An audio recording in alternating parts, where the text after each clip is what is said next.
रीमाची style फार शांत होती. ती खूप म्हणजे काही जण बागडतात ना की खूप काम असं. रीमाचं तसं नव्हतं. रीमा थेट काळजाचा ठाव. नमस्कार, मी मधुरा शिदे आणि कलाकृती मीडिया तुम्हा सगळ्यांचं मनापासून स्वागत आहे. झी चित्रगौरव पुरस्कार 2025 चे रेड कार्पेटवर माझ्याबरोबर आहे आपल्या सगळ्यांची लाडकी ब्युटिफुल आणि एव्हरग्रीन आणि सो कूल अभिनेत्री सोनाली कुलकर्णी. हाय ताई. हाय मधुरा, थँक्यू सो मच. मी मस्त आहे, खूप आनंदात आहे. आज 25वा सोहळा आहे आपला, त्यामुळे खूप खुश आहे. आणि ॲज युजल कमाल दिसतेस आणि लुक खूप गोड दिसतोय आणि मला ती नथ खूप जास्त आवडली. Thank you so much. 25वं वर्ष आहे म्हटल्यावर ते अर्थात खास आहेच आहे, पण पुरस्कार मला वाटतं प्रत्येक कलाकारासाठी खूप खास असतो. तुला आयुष्यात मिळालेला पहिला पुरस्कार आठवतो आणि त्या कोणत्या भूमिकेसाठी मिळाला होता? अगदी आठवतंय, मला माझ्या मुक्ता नावाच्या सिनेमासाठी राज्य पुरस्कार मिळाला होता आणि मी खूप खूप हरखून गेले होते, कारण माझ्या बरोबर ज्यांची नॉमिनेशन नामांकनं होती त्या अभिनेत्री खूप महत्वाच्या, सुंदर आणि मोठ्या होत्या. तर त्या माझ्या वयात मला ते जे प्रोत्साहन मिळालं ते खूप महत्वाचं होतं. त्यामुळे मी म्हणजे जी हसत होते या कानापासून त्या कानापर्यंत सांगूच शकत नाही. पण या क्षेत्रामध्ये आल्यानंतर तुझं असं कधी झालंय का ग, की तुझी ती फॅन मुवमेंट होती आणि त्यांच्याकडून तुझं कौतुक झालं कामासाठी? माझं भाग्य आहे की असे क्षण अनेकदा माझ्या वाट्याला आले. मला तब्बू भेटली होती आणि माझी ती खूप आवडती अभिनेत्री आहे, किंवा काजोल. पुरुष कलाकारांपेक्षा अभिनेत्री ज्या आहेत त्यांच्याकडून जेव्हा असं काही ऐकायला मिळालं, किंवा एकदा अश्विनी आहे आपली, अश्विनी भावे, तिने मला सांगितलं होतं की तिने माझं काहीतरी लेखन वाचलं होतं आणि तिने मला कळवलं होतं. किती स्पेशल वाटतं. एकदा माधुरीने सांगितलं होतं गुलाबजाम पाहिल्यावर, एकदा विद्यानी सांगितलं होतं. ते फार मस्त वाटतं. ताई, आता मला माझी उत्सुकता थोडीशी वाढते, कारण ना तू अनेक दिग्गज कलाकारांबरोबर काम केलं आहेस, हिंदीतही तू काम केलेलं आहेस. तर ना आता तुझ्या आवडीचे असे कलाकार, 5 कलाकार आपण वाटल्यास घेऊयात, की असे कलाकार की ज्यांच्यामुळे ना काम करताना आपली एक जेव्हा जडणघडण होत असते, तेव्हा आपल्या कुठेतरी आपल्या सक्सेसमध्ये त्यांचाही वाटा असतो काही ना काही प्रमाणात. तर अशा कलाकारांकडून तुला काय काय छान छान शिकायला मिळालं आणि एक प्रेक्षकांना पण एक उत्सुकता असते ना, की हा हे कसे असतील, ह्यांच्याबरोबर काम केलंय तर त्यांचा स्वभाव कसा असेल. सो तुझ्या आवडतीचे असे 5 कलाकार, त्यांच्याबद्दल काय सांगशील? सगळ्यात पहिले गिरीश कर्नाड सर.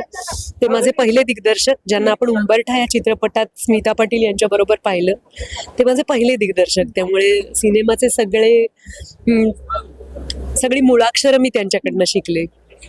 त्यानंतर डॉक्टर श्रीराम लागू, मुक्ता नावाच्या सिनेमामध्ये डॉक्टर माझे आजोबा होते, आणि एकूणच त्यांची शांत अशी काम करण्याची पद्धत, एक एक नाही सांगता येणार गोष्ट, पण एकूणच त्यांचं काम करणं. त्याच सिनेमात माझ्या बाबांचं काम केलं होतं विक्रम गोखले काकांनी. तर विक्रम काकांचं उमद व्यक्तिमत्व, त्यांचा भारदस्तपणा, फक्त तेच असे NRI कवी वाटू शकले असते, इतके छान वाटले होते विक्रम काका. त्यानंतर रीमा माझी आत्या होती त्या सिनेमामध्ये, आणि नंतरही रीमानी आणि मी घराबाहेर मध्ये काम केलं. रीमाची स्टाईल फार शांत होती.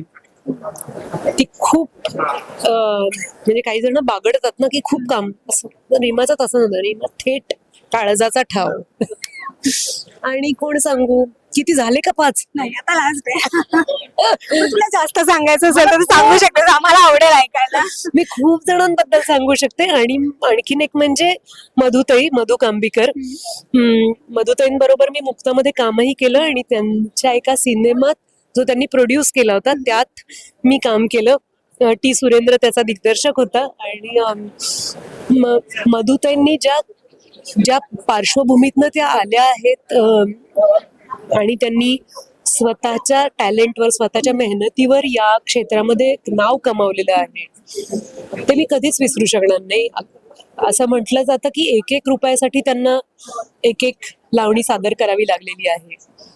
तर खूप दिवसात भेटले नाही मी मधू त्यांना एक घट्ट मिठी या आपल्या गप्पांतर्फे. किती छान, खूप मस्त वाटलं मला ऐकून. आणि खरं तर मला अजून ऐकायला आवडलं असतं, पण आपल्याकडे वेळ कमी आहे. तर मी पुढच्या प्रश्नाकडे येते. आपण ज्यावेळेस एखादी भूमिका साकारतो, आपण समरस होऊन जातो आणि आपल्याला त्याबद्दल खूप आपल्याला पोचपावत्या मिळतात, खूप अनेक लोकांकडून कमेंट्स कॉम्प्लिमेंट्स मिळतात. अशी एखादी लक्षात राहिलेली खास कौतुकाची थाप आहे का गं ताई, की तुला असं वाटतं आजवरच्या भूमिकांमधून ती सगळ्यात बेस्ट होती आणि ती आशीर्वाद रूपी मानतेस? एक सांगता येणं खूप अवघड आहे, कारण असे खूप क्षण मला जगायला मिळालेत. पण सुलोचनाताईंनी असं म्हणणं की त्यांची भूमिका मी करावी, आणि काशीनाथ घाणेकर मधली, किंवा भारतीताईंनी माझ्यासाठी, भारती आचरेकरांनी माझ्यासाठी एक साडी पाठवली होती,